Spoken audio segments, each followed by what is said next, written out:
안녕하세요. 천부람 태국도량입니다. 저주비방 이야기하다가 일부가 끝났고, 두 번째 방송인데, 저주비방을 어떤 사람한테 하느냐, 이제 그 얘기 하다가 이제 마무리가 됐고요. 2부가 시작되는데, 나쁜 사람이에요. 나쁜 인간들. 그럼 어떤 식으로 했길래 나쁜 인간이냐? 이런 사례자가 있었습니다. 옆에 동네에, 한 동네에 살면서, 알고 지냈던, 그 안면이죠. 안면을 알고 지내는, 안면이, 있는, 서로, 얼굴을 알아보는, 그걸 안면이 있다, 없다, 그렇게 표현하잖아요. 안면이 있는 남자인데, 친하게 지내다가, 뭐, 이렇게 차도 마시고 대화도 할 정도까지 이제 사이가 이제 발전은 된 상황이고, 그런 상황인데, 이놈의 남자가, 성격이 급한 건지, 나쁜 놈인지는 모르겠지만은, 친하게 지내면서 커피 마시고 하다가, 자기네 집에, 이제 구경하러, 놀러 가자. 그런 식으로 이제 꼬드겨 가지고 그 여자분을 데리고 간 거예요. 데리고 갔는데, 거기에서, 갑자기, 이제 성관계를 한 거죠. 그 평택 여관발이 그 무당이 했던 것처럼, 그렇게 이제 뭐 강제로 완전히 막 그 여자를 폭행을 하면서 때리면서 성관계 한 건 아니고, 그냥 거의 반강제로, 그런 식으로, 그 남풍법사도 그런 식으로 퇴마한다고 여자를, 성관계를 유도하고 성추행을 했던 걸로 방송에는 나왔습니다. 그런 남풍법사, 그런 식으로 해가지고, 그 남자가 여자를 아무튼 약간 반강제적으로, 강압적으로, 성관계를 한 거예요. 일방적으로. 성관계는 남자 여자가 좋은 감정이 있어서 호감을 가지고 교제하다가 좋은 마음이 있을 때 서로, 마음이 통해 가지고, 이제 그렇게 이제 관계를 맺는 게 성관계잖아요. 한쪽에서 준비가 안 돼 있고 한쪽에서는 할 마음도 없는데 일방적으로, 억지로 했다는 거는 남의 그 감정을 뺏은 거고, 폭행을 한 거죠. 어차피 남자가 여자보다는 힘이 세니까 그런 식으로 이제 성관계를 해놨어. 근데 전혀 모르는 생면부지의 남자는 아니고, 얼굴은 아는 사람이었고, 또 커피도 마셨던 사이고, 그런데 성관계까지는 할 생각은 없었는데 관계를 맺었어. 임신은 안 됐지만은 아무튼 성관계 하다가, 그렇게 이제, 남자가, 사정까지 이제 한 거죠. 여자가 원하지 않았는데 남자가 그런 짓을 한 거예요. 근데 여자가 이제 너무 순진하고 이제 창피하고 또, 겁도 있고, 어, 성관계 그렇게 성폭행을 당하거나 강제로 성관계를 했을 경우에 과연 경찰서에 가서 이거를, 고소를 하고 신고할 수 있는 사람이 과연 몇 명이나 있을까? 예? 에, 아는 사람이든 모르는 사람이든 강제적으로 성관계를 맺었어. 10명이 여자가 성폭행을 당했다고 쳐요. 에, 약간 강압적인 성관계를 했다고 쳐, 10명이. 과연 이 10명이 다 경찰서 가서 신고를 할까요? 신고하게 되면은 애인이 있는 남자, 아니면 애인이 있는 여자, 또 남편이 있는 여자. 이런 여자들은 경찰서 왔다 갔다 하고 하다 보면은 남편한테 들킬 거 아니에요. 도대체 무슨 짓을 하고 다녔길래, 저런 남풍법사, 저런 쓰레기 같은 놈한테, 성관계를 당했냐. 결국에는 이혼도 벌어질 수 있는 거 아닙니까? 그리고 또 그렇게 이제 이 멘탈이 붕괴가 됐으니까 그때 바로, 신고를 했으면 좋은데 신고하기는 두렵고, 하루 이틀 3일 지나고 뭐 보름 지나고 한 달 지나고 잊혀질 줄 알았는데, 그날 성관계 한 날은 잊혀지지도 않고, 점점 치욕스럽고 수치스럽고, 그 새끼, 그놈 생각할 때마다, 남품법사 같은 놈, 평택 여관발이 같은 놈 생각할 때마다 천불이 나고 성질이 나고, 경찰서 가서 고소를 하려고 하다니, 예? 증거가 없어. 증거가 없어요. 이미 이 성관계를 하고 바로 하루 이틀 3일 상간에 신고를 해야 호르몬 채취를 해서 성관계가 입증이 되는 건데, 예? 입증을 할 수가 없잖아요. 보름이 지나고 한 달이 지나면. 근데 그 인간 떠올릴 때마다 강제로 성관계를 한 거에 대해서 분노가 치밀어 오르고 화가 나고 마음속에서는 죽이고 싶고 법으로는 처벌을 못하고, 자 얼마나 답답하겠습니까? 이런 사람이 와서 그런 일이 있었다는 거를 사연을 이야기하면서 저주 비방을 해줄 수 있겠느냐. 저 새끼 죽는 꼴을 봐야지 속이 시원하겠다. 죽었으면 좋겠다. 그렇게 얘기를 합니다. 예? 법으로는 어차피 처벌이 안 되고, 법으로 하더라도 자기가 가정이 파탄날 수 있고, 이런 경우에 저한테 이제 와서 사연을 들어보니까 매우 나쁜 놈이더라고요. 그 평택 여관발이 남풍 그 법사 같은 놈이더라고 보니까. 그런 놈들은 없어져야 되거든요.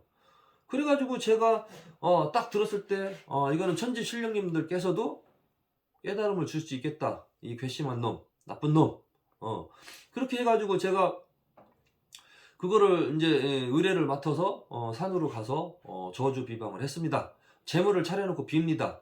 재물을 차려놓고 왜 비느냐? 천주신령님한테 부탁을 드리는 거예요. 오늘 일은 몇 년, 몇 월, 며칠생, 뭐 예를 들어 아무개 여자가 그 옆에 사는 그 아는 사람, 그 누구, 기성이라는 남편법사 같은 사람한테, 자성이라고 하자. 김자성. 김자성 같은 인간한테 강간을 당했다. 그래서 이 여자분이 매우 힘듭니다.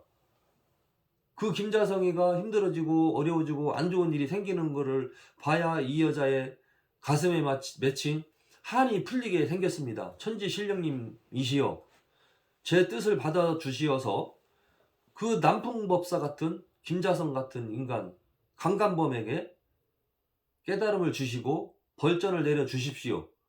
제가 그렇게 빌은 다음에 이불집에서 파는 대바늘이 있습니다.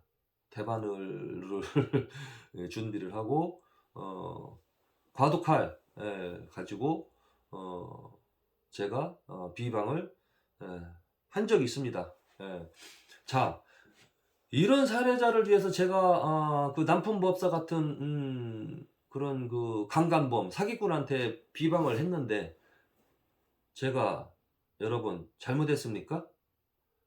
강간을 당한 사람이 여러분들이라고 생각해 보세요. 이 방송을 보시는 시청자님들이 여성분이라면 여성분들이 본인이 원하지 않는데 평소에 안면이 한두 번 있다고 해서 어디로 끌고 가서 골목이나 어두운 곳에 갔을 때 강제로 옷을 벗기고 강제로 성관계를 시도를 하고 거기다가 사정까지 자기 멋대로 해버렸다. 여러분들 얼마나 수치스럽습니까? 예? 경찰에 신고도 못하고 또 시간이 한 달, 두 달 지나면 신고 자체도 못하고 흔적도 없고 미친년 취급 받습니다. 그런 사람이 와서 저주를 내려달라고 해서 제가 몇 번 했습니다. 그런 경우. 그리고 또 제 어머님 돈을 300만 원 제가 예전에 빌려다가 제 아는 사람한테 제가 이제 이 무속인 길을 가기 바로 직전이죠. 저도 사기를 당했습니다. 돈 빌려서 투자를 하면 한 달에 얼마씩 준다고 해서 빌려갔는데 제가 가진 돈이 없어서 어머님 돈을 그때 당시에 아마 지금 거의 30년도 더 된 이야기죠. 그래서 어머님이 농사 일하면서 버는 돈을 제가 가서 이제 가져다가 빌려다 줬는데 지금도 못 받았어요. 그 놈이 아주 괘씸해가지고 제가 이 제자기를 들어와서 그 300만 원을 지금도 못 받았으니까 너무 화가 나고 열이 받아가지고 제가 그 놈 나이하고 생일하고 이름 알거든요. 그거 해가지고 이제 허수아비 만들어서 비방을 해놓고 계룡산을 일주일 다니면서 기도를 했습니다. 저는 깨달음을 주시라고, 저렇게 사기꾼으로 살지 않게, 나쁘게 살지 않게 깨달음을 주시라고. 걔가 어렸을 때부터 태권도 선수 출신이어 갖고 대전 시내의 건달이었습니다. 건달 조폭 생활을 하던 애였고 저도 걔를 알고 지냈던 사람이었고 그러니까 조폭이니까 얼마나 어깨에 힘이 들어가고 또 태권도 선수 출신이니까 싸움 좀 얼마나 잘했겠습니까? 예, 그렇죠? 그렇게 살던 애니까 세상 무서운 줄 모르고 혈기왕성할 때고 20대 때니까 20대 막 초반 이 세상 무서운 줄 모르고 사는 놈이 이 친구의 돈을 사기를 쳤어. 그래서 억울해서 제가 비방을 했더니 걔가 길거리 가다가 다른 사람들이랑 시비가 붙어서 싸움이 났는데 칼 맞는다 그랬죠.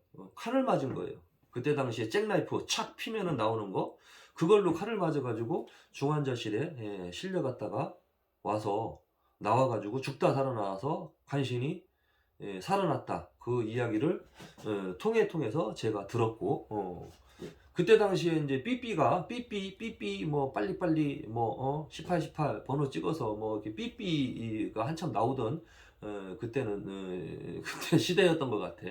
그래갖고 그 사람이 그놈도 제가 저주 비방을 해서 중환자실에 보냈었던 기억이 있었고요.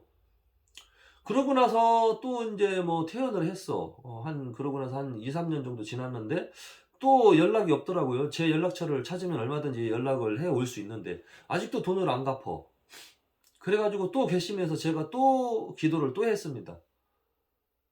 아직도 술 먹고 다니고 친구들이랑 못된 애들이랑 어울려 다니면서 깡패짓거리를 하고 있는데 아직도 깨달음에 이르지 못한 것 같다.